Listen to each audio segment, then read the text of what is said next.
우리가 전부 인사하겠습니다. 사랑합니다. 축복합니다. 네, 우리 한 번 더 인사하겠습니다. 당신은 봄비 같은 사람입니다. 우리 옆에 분에게 네, 여러분 한 주간 날이 너무너무 좋았습니다. 그렇죠? 네, 그래서 벌써 개나리도 노랗게 피기 시작했고요. 봄이 성큼 다가온 것 같습니다. 그래서 기쁘고 즐거울 줄만 알았는데요. 한 주간 우리를 기쁘지 않게 하는 한 주간 우리나라를 가장 뜨겁게 달군 이슈, 가장 언론에 많이 오르내린 사건이 있었습니다. 여러분 뭐라고 생각하십니까? 예, 나는 신이다 라는 넷플릭스에서 공개된 다큐멘터리가 그것입니다. 이 다큐멘터리는 실화를 바탕으로 우리나라에서 스스로 내가 신이다 라고 주장하는 교주들에 의한 피해자들의 인터뷰를 통해서 이야기를 풀어내고 있습니다. 총 4개의 사이비 단체를 소개하면서요, 피해자들이 어떤 피해를 당했는지 폭로하고 있는데요. 우선 첫 번째로 공개된 것이 JMS의 정명석이 교주로 있는, 그가 교주로 있으면서 성폭행과 성추행을 통해서 이런 피해를 당한 여성들의 이야기가 나오는데요. 이 JMS 정명석은요, 자신이 여호와이고 하나님이다, 또 재림 예수다라고 하면서요, 기독교 복음 선교회라는 단체를 만들어서요, 신촌의 명문 대학교 학생들을 포섭하기 시작하면서 그 교세를 규모를 키워갔습니다. 제가 주일 아침부터 이런 이야기를 다 하고 싶은 것은 아닌데요. 너무나 많이 이런 기사들이, 일련의 기사들이 나오면서 제가 그 기사들 밑에 올라오는 이 댓글창을 좀 봤습니다. 물론 우리 믿는 사람들, 교회 다니는 사람들이 그렇게 달지는 않겠지만요, 믿지 않는 사람들, 교회 안 다니는 사람들이 볼 때요, 이름이 기독교 복음 선교회 이렇게 나오기 때문에요, 이 사람들이 다 기존 교회들까지 같이 욕을 하고 비판을 하는 걸 봤습니다. 물론 그분들은 잘 몰라서 그러겠지만, 이런 일들이 계속해서 일어나면요, 안타깝게도 아무런 잘못도 없는 교회까지 덩달아 욕을 먹고요, 또 이것들이 세상을 향한 전도의 문이 닫히게 하는 그런 안타까운 일이 일어납니다. 그래서 제가 보면서 마음이 너무 아팠습니다. 또 어제인가 그제 국민일보에 나온 기사를 보니까요, 한국교회에서 이미 이단으로 교장한 이 신천지에서도 최근에 회에서는 그 이름을요, 신천지 예수교회라 이렇게 간판을 달고서 포교를 한다는 기사가 나왔습니다. 여러분, 예수교회 이렇게 간판을 달면요, 누가 봐도 기성 개신교 교단처럼 보이게 됩니다. 그렇게 사람들을 미혹하는 것이죠. 여러분, 정말로 이 시대가 주님 말씀하신 것처럼 끝을 향해 가고 있다라는 생각을 하게 됩니다. 그럼 이러한 이단 사이비와 관련된 일련의 사건들을 통해서요, 우리가 다시 한번 기독교인들이 예수 믿는 저와 여러분이 어떤 삶을 살아야 되는지 우리가 돌아보게 됩니다. 그리고 그리스도인으로서 그들과는 정말로 다른 제대로 된 삶을 좀 살아야 되겠다라는 생각을 하게 되었습니다. 오늘 바울이 편지하는 이 에베소서는요, 바울이 가장 사랑하는 교회였고 그리고 아꼈던 교회입니다. 그래서 바울은요, 가장 오랜 시간을 그곳에 머물면서 목회를 했습니다. 그럼에도 바울은 이 교회에 또 편지를 하고 있습니다. 왜냐하면 이 에베소라고 하는 교회가요, 우상이 만연하고 그렇게 성적으로 타락한 도시였기 때문에 그 도시에서 살아가는 성도들에게 정말 너희는 성도로서 마땅히 이러한 삶을 살아라라고 바울이 권면하고 강조하고 싶었던 것입니다. 그래서 오늘 말씀을 통해서 우리가 이 세 가지로 살펴보기를 원하는데요. 첫 번째, 하나님의 사랑을 본받는 자가 되어야 한다라는 것이고, 두 번째, 하나님의 거룩을 본받는 자가 되어야 한다라는 것입니다. 그리고 마지막으로 우리는 예수 안에서 빛의 자녀로 살아가야 한다, 이렇게 정리하도록 하겠습니다. 자, 그럼 첫 번째 우리 같이 함께 읽겠습니다. 시작. 하나님의 사랑을 본받는 자가 되라. 아멘. 오늘 에베소 5장 1절에서 바울은요, 이 놀라운, 이 충격적인 명령을 하고 있습니다. 뭐라고 명령하고 있습니까? 1절에서 그러므로 사랑을 받는 자녀같이 너희는 하나님을 본받는 자가 되고. 지금 바울은요, 누구를 본받으라고 명령하고 있습니까? 네, 하나님을. 너희는 하나님을 본받는 자가 되라. 에베소 교회 성도들을 향해서 하나님을 본받으라고 바울이 명령하고 있습니다. 여러분, 그러면 어떻게 우리 인간이 하나님을 본받을 수가 있을까요? 어떻게 우리가 하나님을 본받는 자가 될 수가 있습니까? 여러분, 그래서 이것이 놀라운 명령인 것입니다. 바울은 이 명령의 근거를 정확하게 제공하고 있는데요. 오늘 1절에서 사랑을 받는 자녀같이, 우리가 하나님의 사랑을 받는 자녀이기 때문이다라고 그가 그 근거를 제시합니다. 우리는 하나님의 사랑을 받는 자녀, 하나님의 가족이 되었습니다. 그러므로 마치 그 자녀가 아버지를 닮는 것처럼, 그 아버지를 본받는 것처럼 자녀된 우리도 아버지 되신 하나님을 본받아야 한다라는 것입니다. 그리고 하나님을 본받는다는 것에 대해서 그 답을 이어지는 2절에서 말씀하고 있습니다. 우리 같이 2절 말씀 함께 읽어보도록 하겠습니다. 함께 읽습니다. 시작. 그리스도께서 너희를 사랑하신 것 같이 너희도 사랑 가운데서 행하라. 그는 우리를 위하여 자신을 버리사 향기로운 제물과 희생제물로 하나님께 드리셨느니라. 아멘. 결국 바울이 말하는 취지는 무엇입니까? 앞에서 하나님을 본받으라 라고 말하고요. 그리고 뒤에서 그리스도의 사랑을 이야기하고 있습니다. 그리고 너희도 이처럼 사랑 가운데서 행하라 라고 말합니다. 결국 바울이 말하고자 하는 우리가 하나님을 본받는 삶이란 어떤 삶인가? 바로 예수 그리스도처럼 성도된 우리가 사랑 가운데서 행해야 한다라는 것입니다. 사랑해야 된다라는 것이죠. 그리고 그 사랑은요, 단순히 말로만 하는 사랑이 아니다라고 말합니다. 오늘 2절에 나오는 것처럼 예수님이 보여주신 그 희생적인 사랑, 그래서 2절에 뭐라고 나옵니까? 우리를 위하여 자신을 버리사 향기로운 제물과 희생의 제물로 하나님께 드리셨다라고 말하고 있습니다. 여러분, 하나님의 사랑의 결정체가 바로 하나님의 아들 예수 그리스도이십니다. 하나님은 죄인된 우리를 위해서 하나뿐인 아들을 내어주심으로 당신의 사랑을 확증했습니다. 그리고 그 예수님의 사랑의 완성이 바로 십자가입니다. 십자가에서 보여주신 그 사랑, 자신을 내어주신 그 희생의 사랑이야말로 우리가 본받아야 하는 사랑이다라는 것입니다. 이 희생의 사랑을 본받아라. 마태복음 24장에서 예수님은요, 마지막 시대에 관해서 말씀하면서 이렇게 말씀하십니다. 불법이 성함으로 많은 사람의 사랑이 식어지리라. 여러분, 이 마지막 시대는요, 불법이 난무하기 때문에 사람들의 사랑이 식어져 버린다라고 말씀하고 있습니다.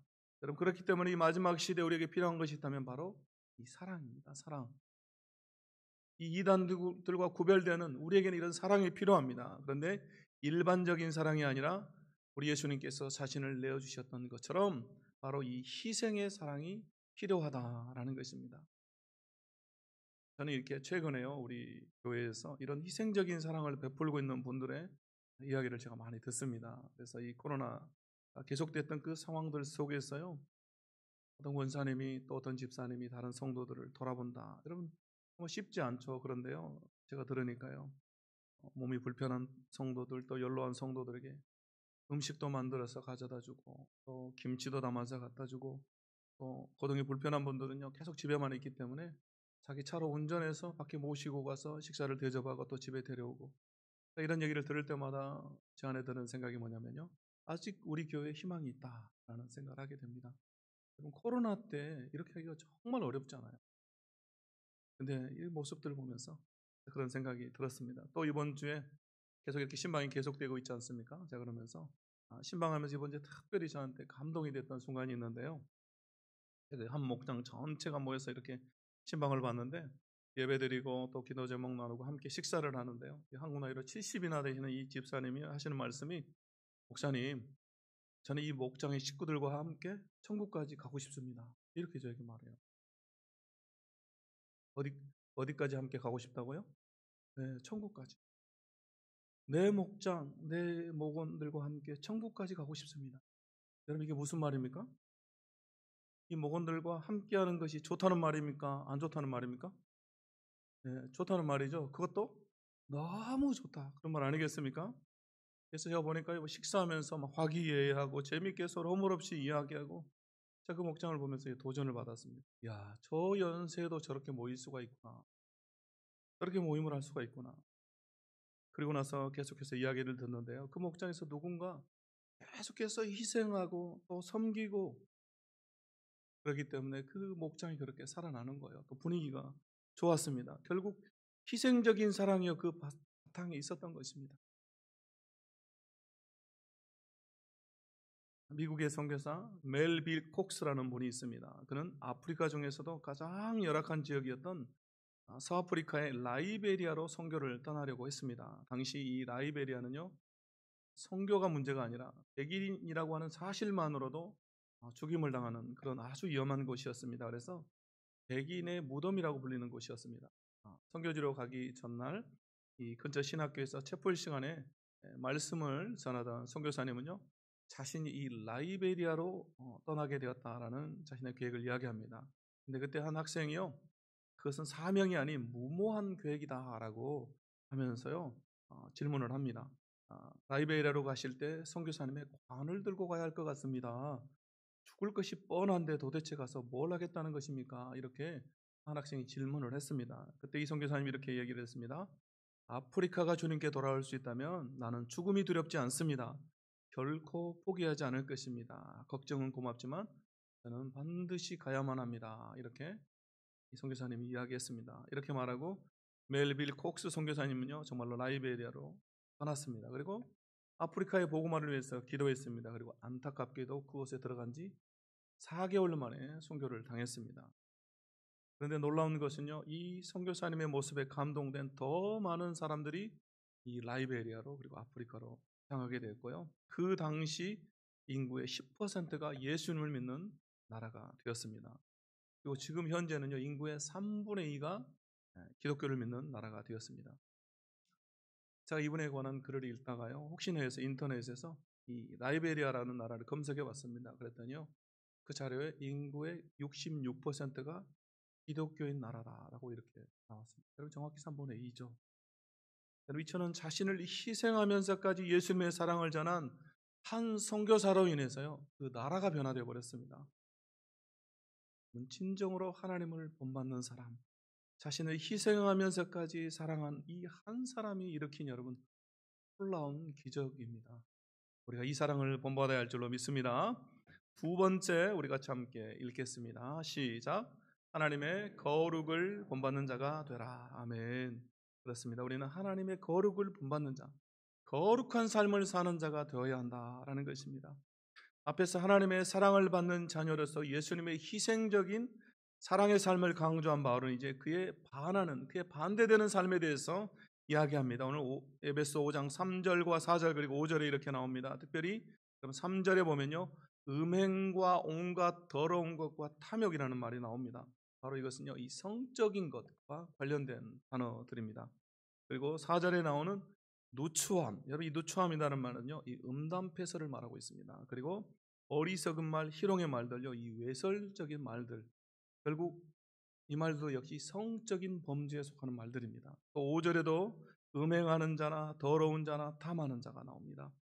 결국 바울이 말하고자 하는 이 3절과 4절과 5절에 나온 이 개념들이요, 다 같은 개념입니다. 그리고 바울은요, 이 개념들을 하나로 다시 정리하고 있는데 그 중심이 되는 단어가 바로 5절 중간에 나오는 우상숭배자라고 하는 단어입니다. 그리고 5절 말씀 같이 한번 읽어보겠습니다. 시작. 너희도 정녕 이것을 알거니와 음행하는 자나 더러운 자나 탐하는 자 곧 우상숭배자는 다 그리스도와 하나님의 나라에서 기업을 얻지 못하리니. 아멘.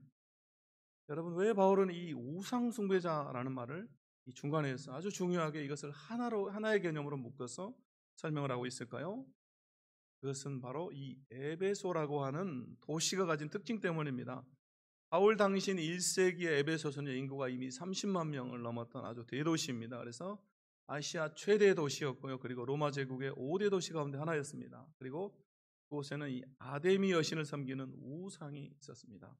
그래서 문헌에 따르면요, 고대 이 아데미 신전, 지금 말로는 아르테미스 신전인데요, 고대 7대 불가사의 중에 하나라고 알려져 있습니다. 이 신전의 높이가 무려 120m, 그리고 폭이 60m. 여러분 놀라지도 않으세요? 우리 교회 건물이 여러분 이게 몇 미터나 될 것 같습니까? 한 20m? 그 정도 되겠죠?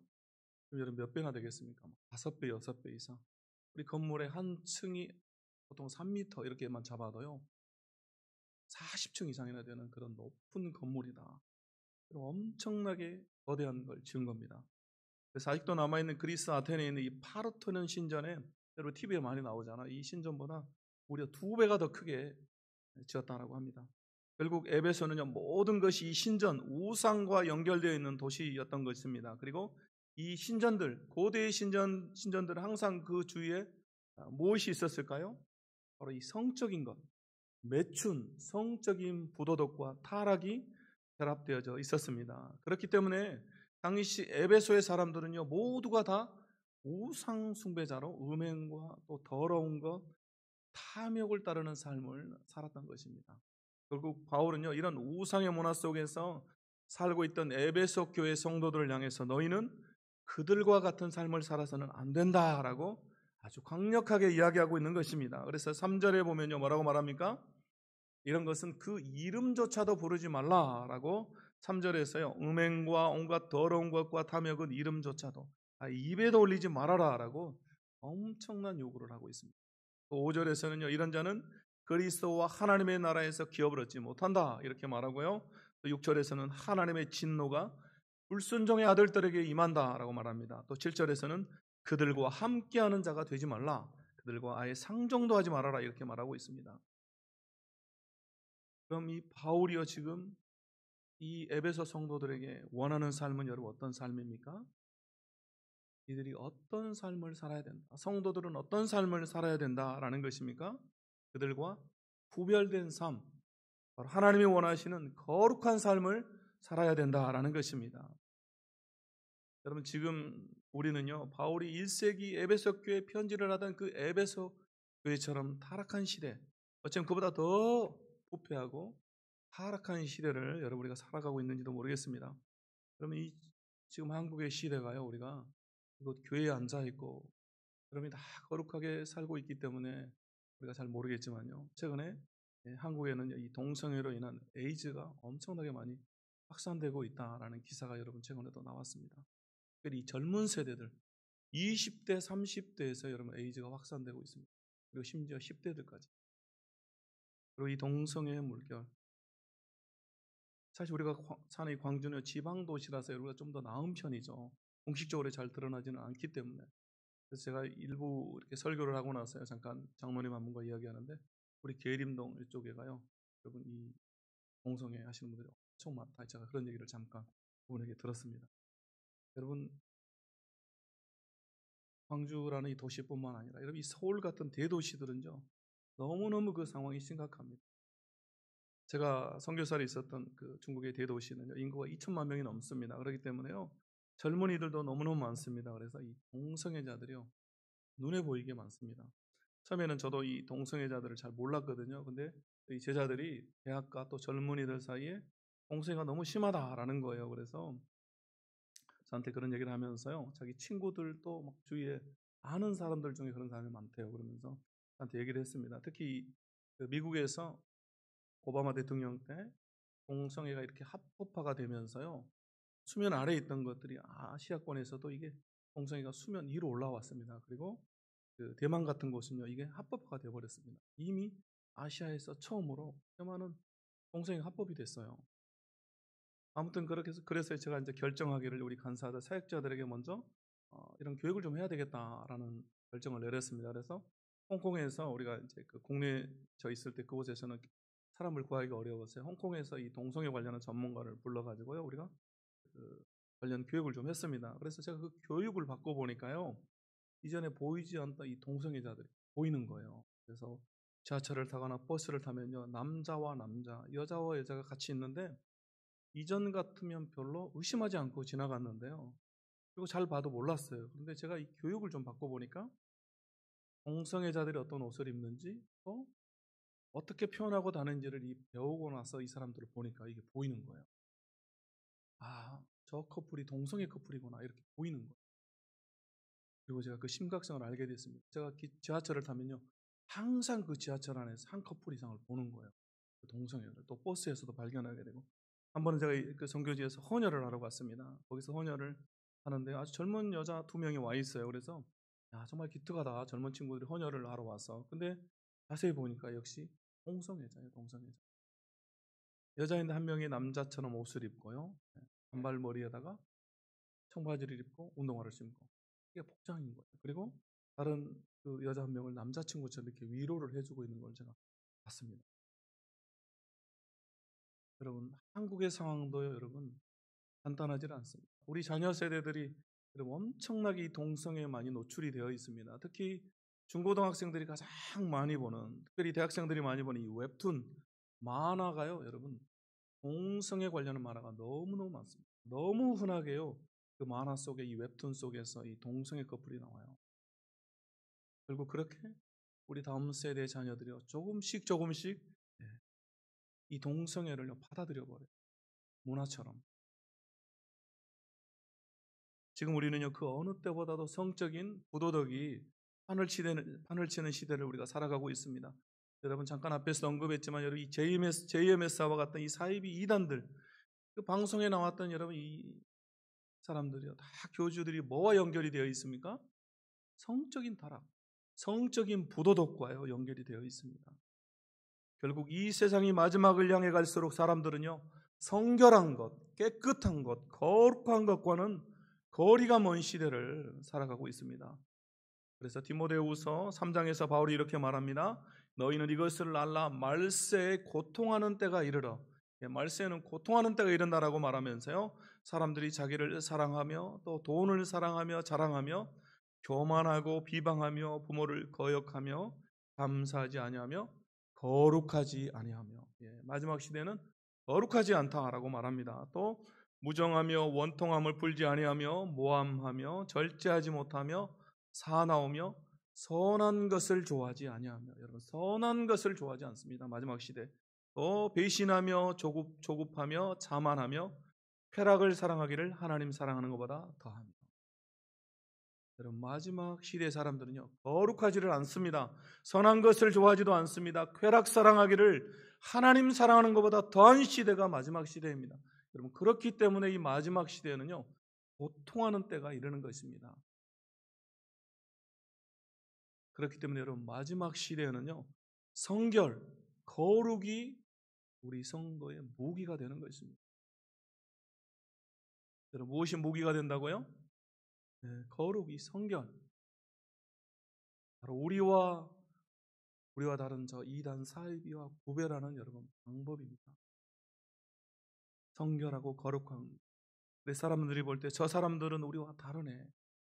왜 다르지? 저 친구는 왜 항상 기쁘고 즐겁지? 저 사람에게는 우리에게 없는 뭔가가 있다. 여러분, 우리가 가진 신앙과 다른 이단 사이비들, 세상에 믿지 않는 자들과 어떻게 여러분 구별할 것입니까? 우리가 다르다는 것을 여러분 어떻게 그 사람들에게 보여줄 것입니까? 결국 우리를 구별되게 세상과 다른 거룩한 삶을 드리는 것밖에는 없습니다. 그래서 여러분, 거룩이 무기가 되는 것입니다. 이런 시대에 우리가 사람들을 전도하고 주님께로 인도하기 위해서는 우리가 거룩한 삶, 구별된 삶을 여러분 사는 방법밖에는 없습니다. 이제는 단순히 말로만 전도해서는요, 이 사람들을 전도할 수가 없습니다. 제가 지난주에도 잠깐 말씀을 드렸지만요, 교회 가자라고 말할 때는요, 거기에는 거룩한 내 삶이 바탕이 돼야만 그 사람이 그 말에 감동을 받아서 교회를 오겠죠. 그냥 단순히 야 교회 한번 가자라고 그래서 별로 오지를 않습니다. 여러분, 성 프란시스는요, 그의 제자들에게 전도에 대해 가르치면서 이렇게 말했습니다. 항상 복음을 전하십시오. 그러나 꼭 필요할 때만 말을 사용하십시오. 이렇게 가르쳤다고 합니다. 여러분, 이게 무슨 말입니까? 단순히 말로만 하는 전도가 아니라 뭘 보여주라는 겁니까? 이 삶을 보여줘라. 여러분, 가장 어려운 전도가 바로 우리의 삶으로 보여주는 전도입니다. 우리가 우리의 달라진 삶을 보여주고 그들과 다른 우리의 무기인 이 거룩함을 보여줄 때 그들이 전도가 된다는 것이죠. 결국 여러분, 마지막은요, 이 거룩함으로 승부해야 되는 시대가 되었습니다. 그래서 우리는 하나님이 원하시는 이 구별된 삶, 거룩한 삶을 살아야 할 줄로 믿습니다. 마지막 세 번째 우리 같이 함께 읽겠습니다. 시작. 예수 안에서 빛의 자녀로 살아가라. 아멘. 이제 성도들은요, 예수 안에서, 주 안에서 빛의 자녀로 살아야 한다라고 바울은 말합니다. 바로 예수 안에서 하나님을 본받는 성도의 정체성을요, 어둠에서 빛으로의 변화로 설명하고 있습니다. 전에는과 이제는, 그리고 어둠과 빛이라는 단어를 상징적으로 대조해서 사용하고 있습니다. 오늘 8절 말씀 우리 함께 읽어보도록 하겠습니다. 시작. 너희가 전에는 어둠이더니 이제는 주 안에서 빛이라. 빛의 자녀들처럼 행하라. 아멘. 전에는 어둠이었는데 이제는 빛이다. 그런데 주 안에서 빛이다 라고 얘기하고 있습니다. 우리의 정체성을 결정하는 것이 바로 이 소속의 영역이다. 소속된 영역이다 라는 것입니다. 바로 주 안에 있기 때문에, 예수 안에 있기 때문에 우리가 빛이다 라는 것입니다. 예수 밖에 있었을 때, 예수 믿기 전에 우리는요 어떤 사람이었습니까? 우상에 속해서 어둠의 삶을 살아가던 그런 존재였습니다. 그러나 이제 빛 대신 예수 그리스도 안에서, 그분이 빛이시기 때문에, 그분이 우리 안에 있기 때문에, 그 빛이 우리 안에 있기 때문에 우리도 빛이 되었고 이제 빛의 자녀로 살아가야 한다라는 것입니다. 여기서 바로 바울이 가장 핵심적으로 강조하는 주 안에서, 예수 안에서라고 하는 단어가 나옵니다. 여러분 에베소서는요 그래서 시작부터 주 안에서, 예수 그리스도 안에서라고 하는 이 말을 계속해서 사용하고 있습니다. 1장 1절에 보면요, 바울은 에베소에 있는 성도들과 그리스도 예수 안에 있는 신실한 자들에게 편지한다라고 말합니다. 여러분, 우리는요 예수님 안에 있을 때 신실한 자들입니다.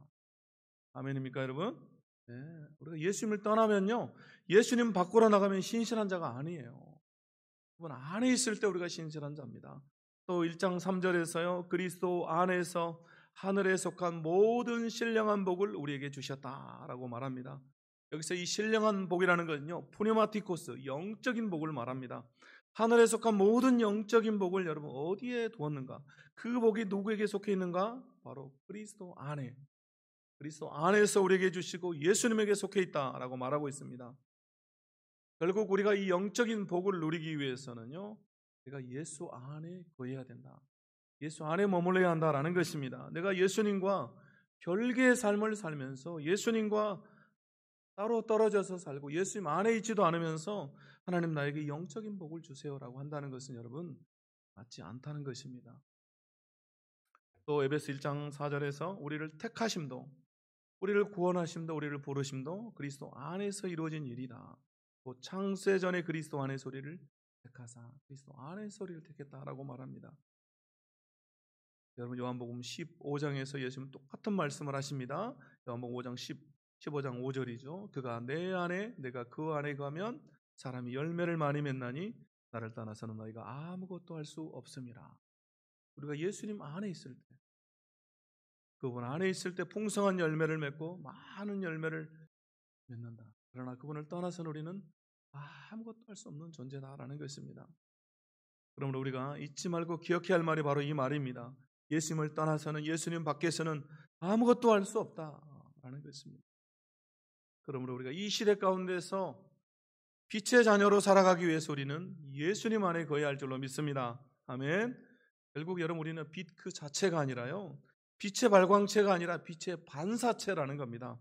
내가 빛이 아닙니다. 예수님이 빛입니다. 내가 빛이다, 내가 메시아다, 내가 하나님이다라고 하는 사람들은요 다 교주가 돼서 이 사회에 문제를 일으키고 있습니다. 우리는 예수님이 우리에게 주신 이 빛을 바라는 존재입니다. 그러므로 우리는 예수님이 주신 빛을 가지고 세상을 향해 나아갑니다. 그리고 그 빛을 비추면서 우리가 살아가는 것입니다. 여러분 이 세상이요 점점 어두워가고 있습니다. 세상이 얼마나 어두운지 여러분 우리가 다 알고 있습니다. 그런데 여러분 이런 칠흑 같은 어두움, 한 치 앞도 보이지 않는 어둠도요 여러분 손전등 하나만 있으면요 여러분 무사히 그 길을 지나갈 수가 있습니다. 그만큼 빛이 중요하다라는 것이죠. 그러므로 오늘도 우리가 해야 될 일이 무엇입니까? 가장 먼저 예수님 안에 거하는 것입니다. 그리고 빛이신 예수님을 본받아서 빛의 자녀로 우리가 살아가야 한다. 아멘. 여러분 그리고 그 삶을 우리 하나님 기뻐하는 삶이다 라고 말합니다. 그래서 오늘 바울은 10절에서 이렇게 말합니다. 주를 기쁘시게 할 것이 무엇인가 시험하여 보라 이렇게 말합니다. 우리가 빛의 자녀로 살아갈 때, 예수님 안에서 빛의 자녀로 살아갈 때 하나님 우리를 기뻐하신다. 우리가 그걸 시험해 봐라 라는 말이죠. 그러므로 우리가 예수 안에서 복된 자녀로 살아야 할 줄로 믿습니다. 이제 말씀을 정리하겠습니다. 오늘 바울은요, 성도된 우리에게 하나님을 본받으라 라고 말합니다. 그리고 그분의 사랑, 예수 그리스도를 보내주신 그 사랑, 자신을 버린 그 희생적인 그리스도의 사랑을 본받으라고 우리에게 말씀합니다. 그리고 그 사랑 가운데서 행해라라고 우리에게 말씀합니다. 또 우상을 따르며 성적인 것만을 따라 사는 이 세상 사람들과 구별된 거룩한 삶을 살아라, 하나님의 거룩을 본받는 자가 되라라고 또 말씀합니다. 그리고 이어서 이 사랑과 거룩함을 가지고 예수 안에서 빛으로, 빛의 자녀로 살아가라라고 우리에게 말씀하고 있습니다. 우리가 이 삶을 살아야 할 줄로 믿습니다. 함께 우리 낮의 해처럼 밤의 달처럼 우리 함께 찬양하면서 결단하며 기도하도록 하겠습니다.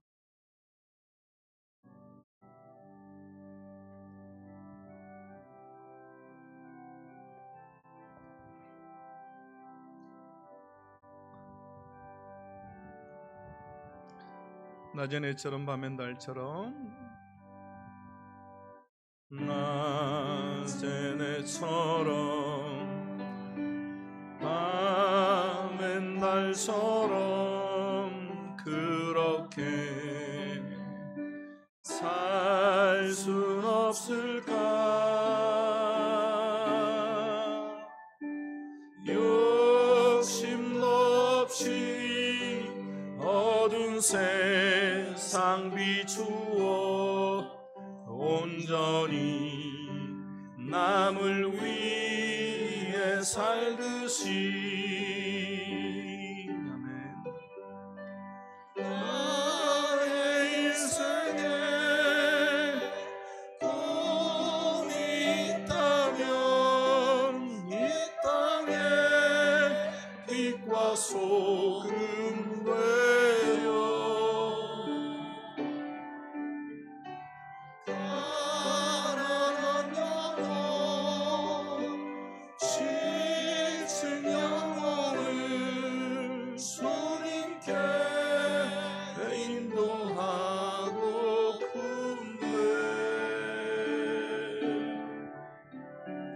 나의 욕심이 나의 못난 사나 언제나 고난한 침대여 나를 짓눌러 마음을 공곡해 하니 예수여 나를 도와주소서.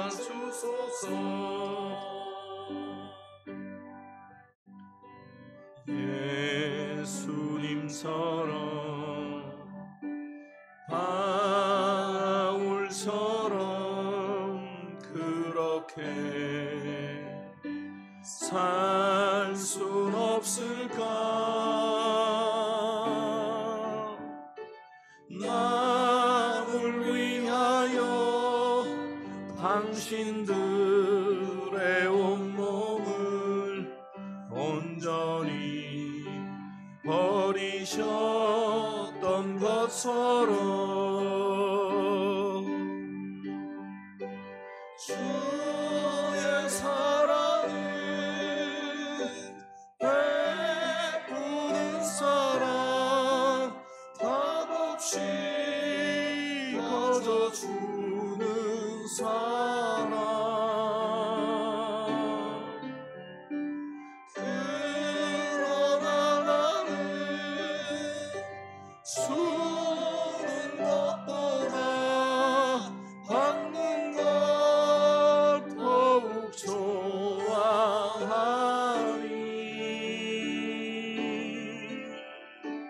나의 입술은 주님 닮은 듯하나 내 맘은 아직도 주와여 받을 사랑만 계수하고 있으니 예수여 나를 도와주소서. 예수여 나를 도와주소서. 예수여 나를 도와주소서. 예수여 나를 도와주소서. 예수여 나를 도와주소서. 이 시간 우리 한번 기도하기를 원합니다. 주님의 그 희생적인 사랑을 우리가 행하며 살고 있습니까? 내 형제, 내 자매, 또 내 목장에서 내 목원들을 정말로 사랑하며 섬기고 있습니까? 우리 자신을 돌아보며 주여 나로 하나님의 그 사랑, 우리를 구원하시기까지 독생자 예수 그리스도를 십자가에서 달려 죽게 하신 그 희생적인 사랑을 본받아 살게 하여 주옵소서. 이 시간에 함께 우리가 주의 이름을 한번 부르며 기도하도록 하겠습니다. 기도하겠습니다. 주여, 오 하나님 아버지 감사합니다. 하나님 아버지 감사합니다. 오늘 바로 우리에게 하나님을 본받으라고 말씀하고 예수님의 그 사랑을 우리에게 말합니다.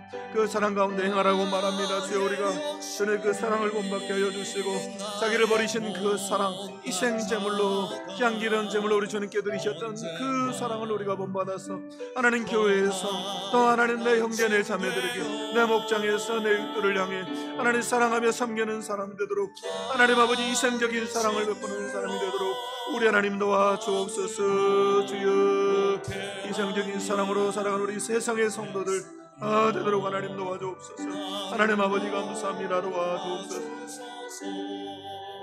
이 시간에 한 번 더 우리가 기도하겠습니다. 여러분, 이 세상은 점점 타락하고 부패해가고 있습니다. 거룩과는 거리가 먼 삶을 추구하고 있습니다. 이 시대 가운데 하나님은 우리를 거룩한 자로 부르십니다. 구별된 삶을 살게 하시기를 원하십니다. 그래서 주님, 우리가 누가 봐도 너는 다르다라고 인정할 만한 그리스도인으로 구별된 거룩한 삶을 살아가도록 주님 도와주옵소서. 함께 우리가 주의 이름을 한번 부르며 기도하며 나가겠습니다. 주여, 하나님 아버지 감사합니다. 하나님 아버지, 이 부패하고 타락한 시대 가운데 거룩한 자로 서도록, 거룩한 그리스도를 서도록 주여 도와주옵소서. 하나님 아버지, 이 시대 가운데 우리를 거룩한 자로 부르신 주님, 우리가 거룩하게 하소서. 세상과 구별되게 하시고 타락하고 부패한 시대와 구별된 우리가 되도록 하나님 도와주옵소서. 너는 누가 봐도 정말 그리스도인이다, 너는 진정한 그리스도인이다라고 인정할 만한 그런 하나님 성도가 되도록 하나님 도와주옵소서. 하나님 도와주옵소서.